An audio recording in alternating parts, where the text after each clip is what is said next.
どうも、エルズと申します。F1 公式ポッドキャストにて、F1 司会者のトム・クラークソンと、ハースのリザーブドライバーであるフィッチパルディ、そして F1 テレビのコメンテーター、ジェイクスがレッドブルのシートの行方について語っていましたのでご紹介いたします。それではどうぞ。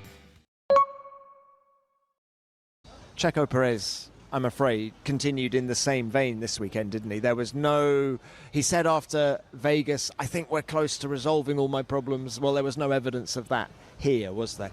No, not in the way that he would need to continue running in that team for what they need, which is a sad thing to say. Six-time Grand Prix winner, had some great days, but I don't think he's going to be continuing with that team. Right.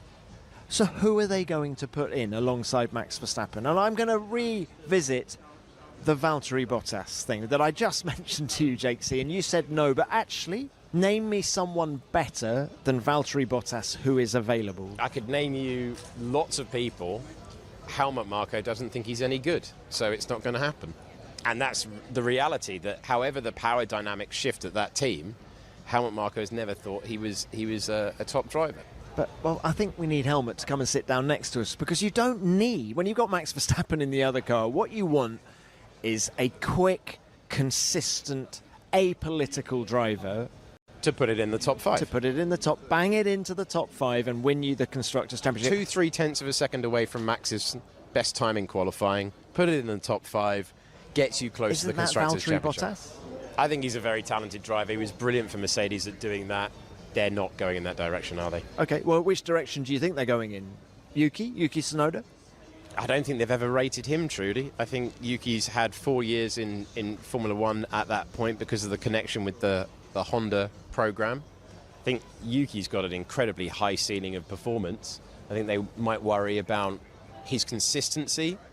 And it's a similar thing. There are differences of opinion there, which is why I think it's taken them a while to resolve it. How significant is Yuki's post-season test for the team in Abu Dhabi? If he can bang in 30-lap stints within 2 or 3 tenths of each lap after lap, would that sway them?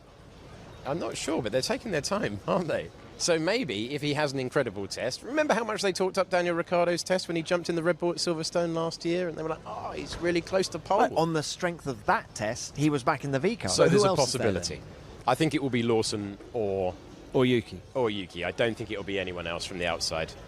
I agree, and it's tough because Checo's my friend, so I want him to continue. I hope he continues, but I do agree with you guys that, you know, they're going to get someone from within their pool of drivers. Pietro, I get he's a friend, and I really like Checo Perez, and I always thought he was a sensational Formula One driver. I remember Andrew Green, the technical director of Racing Point, telling me that he has traction control in his right foot. He's so brilliant at putting the power down and looking after the rear tires.